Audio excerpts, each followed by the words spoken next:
really, ruttle should be a verb.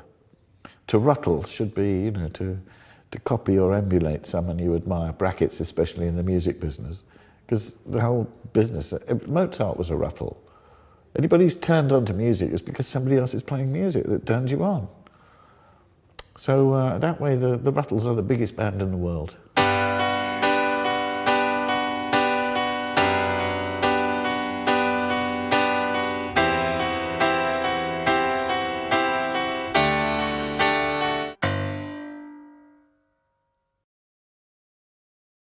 Well, I started writing songs in the Bonzo Dog Doodah band.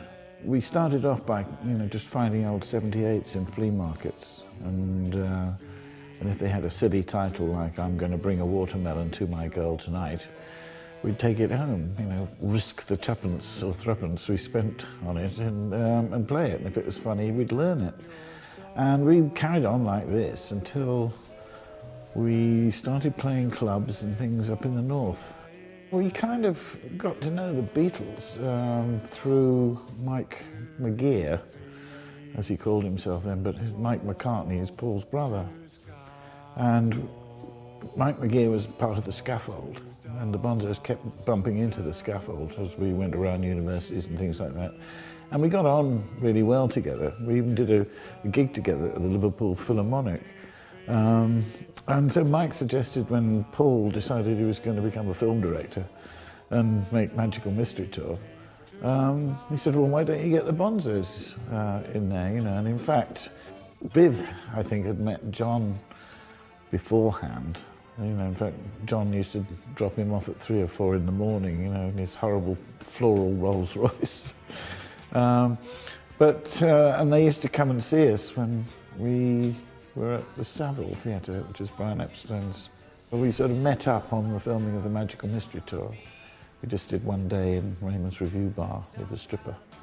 So that, yes, the relationship with the Beatles was always kind of friendly, because, you know, in a way, you know, we weren't any kind of threat to them. Do you know, I mean, in the way that, you know, because we were taking the mickey out of the music business, and of course they liked a good laugh themselves, you know, and they took the mickey out of themselves. Viv mentioned that our manager was also our producer, was a bit of a clock watcher.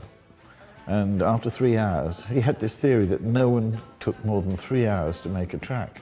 So, having explained all this to Paul, you know, and the fact that we had to go and make this wretched single, Paul said, well, I'll come and produce it for you. So we went back to the management and said, okay, we'll do the single, but we don't want you to produce it. And he sort of fell right into it and said, well, and who do you think you're going to get then? You know, we said Paul McCartney. And it was magic, you know, because we went to Chappell's studio in Bond Street, and Paul arrived and, you know, said hello to everybody. And then and I thought, to wind up our manager-producer, he sat down at the piano and said, I've just written this. And he started playing Hey Jude. I mean, no one had heard it before. Probably the Beatles hadn't even heard it. He probably spent most of yesterday afternoon on it, you know. And I was just wetting myself thinking, this dirge is going on and on and on, using up valuable studio time. He's winding up Jerry. But in fact, he's not. He just wanted to sort of, you know, play it. And so anyway, we get on with it, and he made me sing it through every time, even though I wasn't recording, so I was sort of singing it in. He had this idea of double tracking the drums, because Larry was going boom chink, boom chink.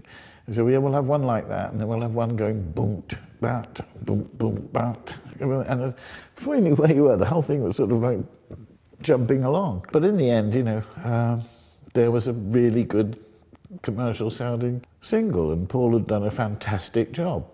And at least so the management was thinking, well, at least we've got Paul McCartney's name on it, you know, and this is where we hit him really hard and unkindly. We said, well, no, we don't want Paul's name on the record. We don't want, if we have any success, it's not to be on the coattails of anybody else. So we said, oh, God, you know, and what are you going to call him there? We suggested the name Apollo C. Vermouth. And Paul said, yeah, right, yeah, I'll be Apollo C. Vermouth. And blow me then, the record came out like that, produced by Apollo C. Vermouth. And when it got to about number 17 on its own, somebody leaked the news and it shot up to number 5. But it never got to number 1, but it sold an amazing amount of records, you know, over 250,000 in the UK. So we did it, you know, they're right, we've done it now. And by the time of the second series, 1969, we went to America twice. We made 13 Do Not Adjust Your Sets. We made 2 albums. Went to the Isle of Wight Festival. Went to Germany. It was just a nightmare every year. That's no wonder that I think in 1970 we decided to call it a day. John Halsey, the drummer, Barry Wom, he was in a band called Fatso, and he rang me up. Neil always says I phoned him up, but I didn't. We were out playing golf. And I said to him I was doing this, and what are you doing? Oh, not a lot, a bit of telly, this and that. I forget what he was doing. I said, why don't you come out and do some gigs with us? So I said, yeah, I'd love to. I could do with getting out a bit, you know. Oh, yeah, that'd be good. So I think we played at a place in New Cross, which is near where he lived in Lewisham. And he turned up one night and we just sort of did a few numbers, and then we got together around Neil's house and rehearsed some numbers. And within a few months, we bought our own group van. We had our own PA system, no roadies. And people used to book Neil in as a fatso, and we'd turn up in the van like we had always had done in previous groups, hump all the gear in, including Neil, set it all up, change our shirts, go on and play. It was a very quiet band. That was the other thing. It was a really quiet band. We played, because these days people, Kelsey Morris was the PA to have. We never had anything like that. We had a 200-watt WEM, and people used to mic up the drums, nothing like that. We didn't have anything like that, just sort of 3 vocal mics. And we used to go out and do these gigs, and it was great, just a great time. And then Neil did an album called Taking Off, which we played. And then Neil was working with Eric, doing Rutland Weekend Television, and got us to do a lot of the music for Rutland Weekend Television. But the second series, Fatso were part of it. And we'd also do little walk-on bits and little appearances and with different hats on, and great days, sort of lots of music, lots of exciting things like being on the telly and doing walk-on appearances and have the occasional line being said. It was really, really exciting days. John Halsey was a natural to be, you know, Barry Wom, because he was Barry Wom in the first clip. Fatso were the original Rutles, because we played the Must Be in Love, and everybody mimed to it, and we did the running around in the field, black and white Dick Lester film. And I didn't really try and do a Beatles song as such. Yeah. Must Be in Love. There you go. Okay. You said to me it was a list song. It is a list song, isn't it? I feel good, I feel bad, I feel happy, I feel sad. I feel rich, I feel poor, I feel sick. Sure, I feel sick, quick, fast. But the middle 8 was interesting. Any time of the day I can see her face when I close my eyes. And then back to the list. And it you know, rocked along. And so by the time you put it to 4 people in wigs and tight trousers, pointy shoes running around, we had a reasonable facsimile of A Hard Day's Night. And Neil phoned me up and said, do you remember that thing we did? That Rutles thing? Yeah. Where we were the Beatles, yeah. Well, they're going to be making a full-length feature film of the rise to fame of the Rutles, which parallels the rise to fame of the Beatles. And it looks like we're going to all be involved with filming and making an album. I've got to write a load of Beatles songs, and you know, it looks like you're going to be involved with it. So, oh, absolutely amazing! I couldn't believe it. All this was months before we did anything. And also, they wanted Ollie to play the Paul McCartney character. John Halsey used to be in a band called Pato, and they had an exceptional guitarist called Ollie Holsall, who I used on my album, you know, and things like that. A staggering acrobat of a guitarist, a genius. And so I knew he'd be involved in the Rutle thing. I've never heard anybody play a guitar like he played it. And I've never heard anybody before or since. He was a phenomenon. And he was an incredible musician, absolutely incredible. Ollie played guitar on the album and sung on the album, but slowed his recorded it slower so that when they played it at normal speed, his voice sounded higher. And that is the voice that Eric lip syncs to. Waking up a fever in a one-horse town was a jockey by the name of Joe. He didn't have a lot of what you might call luck, but he had a lot of get up and go. And Ollie's guitar playing is what Ricky Mimes. finger mimes to. Right. Number one. But at Finger one miming. point, Ollie was going to be the Paul McCartney character. And what happened was there was a executive decision made, obviously in New York, by the production company that Eric should really play a bigger role in the film because he was the guy they were going to sell it on. And so Ollie was then dropped as the Paul McCartney character, and Eric did that and the narrator and all the other bits that Eric does in the film. But Ollie was pretty gutted about that. They were soon joined by their guitarist, Stig O'Hara, a school leaver of no fixed hairstyle. Eric had met Ricky Fattar on a beach somewhere in Bermuda, I think, and said, "Do you want to be a Rutle?" And Ricky said, "Yeah," not even sure what a Rutle meant.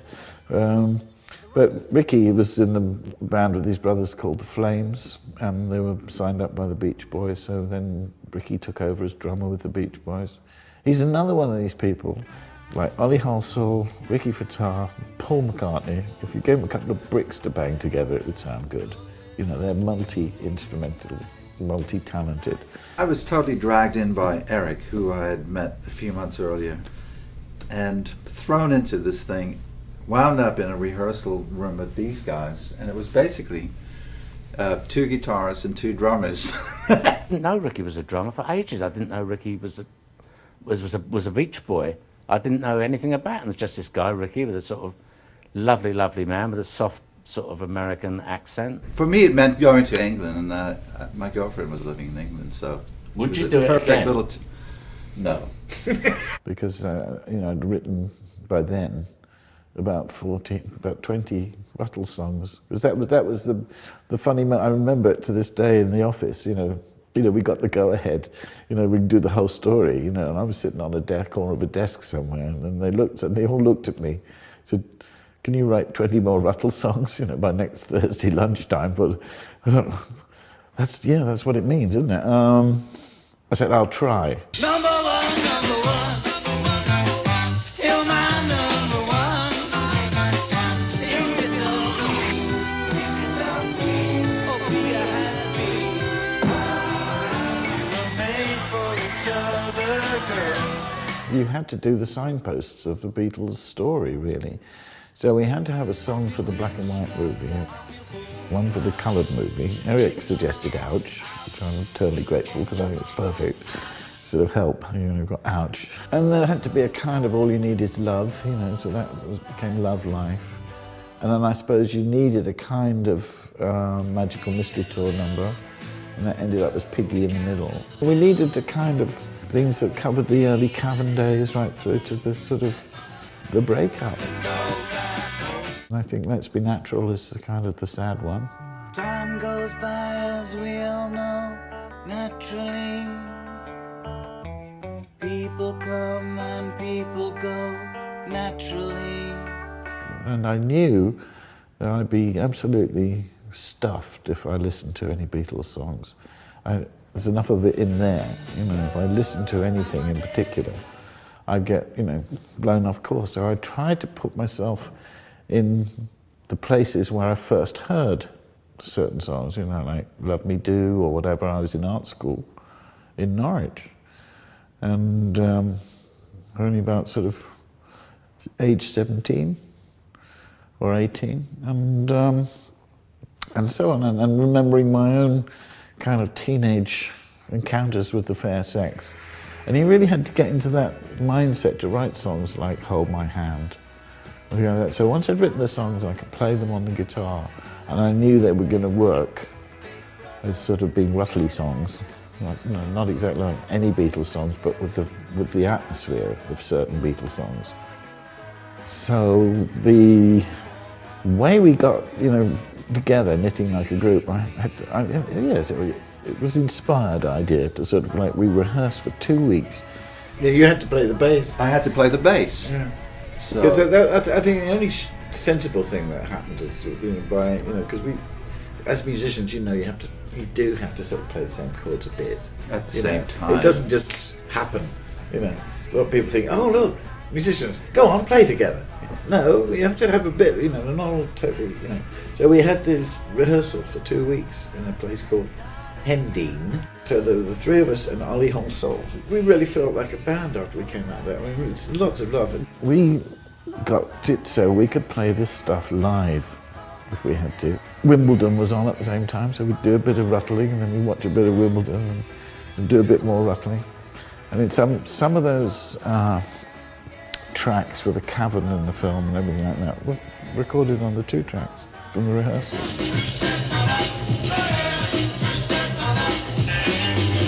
The mimicry was more a mimicry of George Martin and his brilliance, the production. And if you think about it, hardly any one Beatle track is the same. So everything was an adventure. They were definitely great inventors in the studio. Then, when it came to recording, oh yeah, did we listen? We listened intently. We listened with the concentration of an art forger. Every detail, little bongos in the background. Listen to everything. Quite a lot of bongos on the early stuff, going along with the drums. With a girl like you to hold and be beside with a girl. And that's what we listen for, just to try and get a similar sound, not to copy Phil's. What influenced my drumming on the record was to try and emulate Ringo's style of drumming. So when I was expected to play like him, I just thought, well, what would he do on this song? I tried to think along those lines. If you sound, as if you're from Rutland, you're halfway there. It's like all the bands that came from Liverpool after the Beatles became successful. I mean, you could argue that they were Rutling. Please, please hold my hand. Hold my hand, yeah, yeah. Hold My Hand. Weird bloody chords. But again, that was the sort of intuitive thing, because I was just mucking about, sort of going, I had to go there, and only afterwards I was going, I'm playing a C-sharp minor, and I'm going into A flat, and basically it's an E. And, but again, in the studio, when we were rehearsing, sort of, can you get up above me on this, Ollie? Yes, he could, And so that was the key, because you have to push it. And I mean, you think the Beatles were 20-somethings when they did these things. We were 30-somethings. And you get older, it gets higher to get upstairs. I played some odd things like sitar and tabla. Yeah, you played guitar as well. I played guitar. It was kind of like whatever had to be done. Yeah. Because people were like, go, go, go. I do know that in the film we had the right guitars, but in the studio we just used anything that sounded right. Didn't matter if it was a Rickenbacker or a Studebaker, it didn't matter. All through the Rutles, said, well, look, we're not the Beatles, we're the Rutles. It can be different. It doesn't have to be slavish. And so long as the fun factor's in there. I grew up in the country, beside a chicken shack. So I left for the city, and I didn't look back now. I used to sing and just look through the glass into the control booth, and they'd all be wiping their eyes with laughter. It was good fun, yeah. As I say, I never listened to any Beatles thing, but I knew I'd have to have something, like for the Yellow Submarine.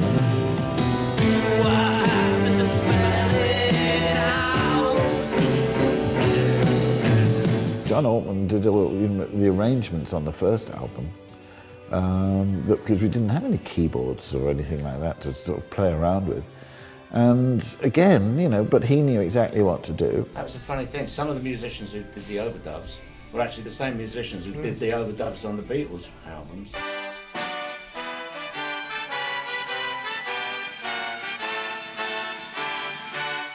Love Life is the kind of the anthem of, it's the one that's supposed to be like, All You Need Is Love.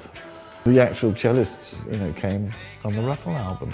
No orchestra would really have them because they were a bit too heavy-handed, but they were great for rock and roll. Sort of. So the only sour note on that, I think, because Ollie did a very, very minimal guitar solo.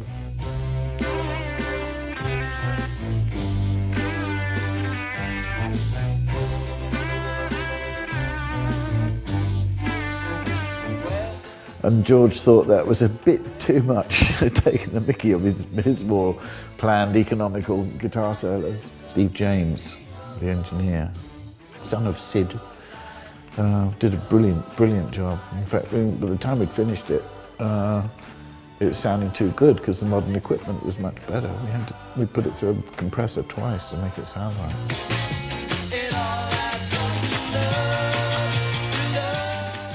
We were a really good team, and where I know bass, middle, and treble, and I know what compressors are for. I've no idea, how you actually do that. But I mean, I can sit there and say, "This is sounding too clean" or something, and he'll fiddle, and then and that's it. And then we went, right, leave it like that. Their first album was made in 20 minutes. The second took even longer. And the album took 10 days to record and mix. It was the only thing in the whole thing that came in under budget. I mean, that musical parody was very, very good, and the way the sound of it, the mixing of the songs, they just got it right. I mean, Neil and Eric are clever at that sort of thing. Neil got very high standards, very conscientious. I can see him working on every single chord and every single little line, every phrase, just to get it right. That's what makes it so good. I think you can listen to it, and it is its own thing. It's the Rutles, and yet it's just got those moments where you say, oh yes, that little sort of way of singing, that little sort of cadence that the Beatles had. They've just got it spot on. So I think it's pretty definitive. Yeah, can't imagine anyone doing it better. I'm a fan of the Beatles songs. I really am a true fan. They are works of art, and popular art, And so I didn't want to trivialize them in any way. And so I put sort of messages that were all right, Get up and go. When we sent the stuff to John Lennon, he sort of sent a message back saying, he loved it, but watch out for that one. You might have trouble, because that was a bit close. But he thought it was fine, so we left it off the record, but it's on the movie. We were watching some rushes, and it was with A Girl Like You, and George was only sitting in a row in front of me and turned around and said, that one's a bit close. I said, yeah, it's close, George, but it's not the same. He says, yeah, I know it's not the same, but you can always go to the court with your guitar and explain it. Because that's what he had to do with He's So Fine and My Sweet Lord. George put something in his book, I, Me, Mine, and it sums it all up, really. So what should have happened was that the Beatles and the Bonzos and the Rutles and the Pythons should have all got together and had a really great time. And he acknowledged, pinching a joke of mine, for the front of the book. He said, I've suffered for my music, now it's your turn. But he did credit me at the end of the book, and Eric, for the use of their terrible old jokes. It's been amazing, actually, that people are still interested in it, but then again, the Beatles' popularity has never really diminished. The songs live on forever. And it's all sort of part of it, really. The Rutles, Neil said once that when we did these Beatles festivals in America, that the nearest the public will ever get to a Beatle at these Beatles festivals is a Ruttle. I can't be a fifth Beatle. George Martin is the fifth Beatle. No, I'm working on the third Bob Dylan.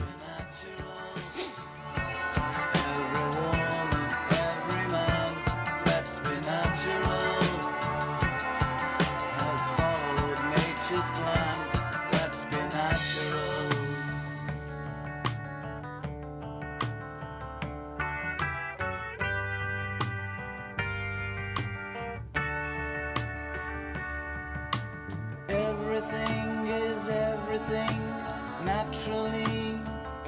Yeah, people cry. And goodbye. Tea.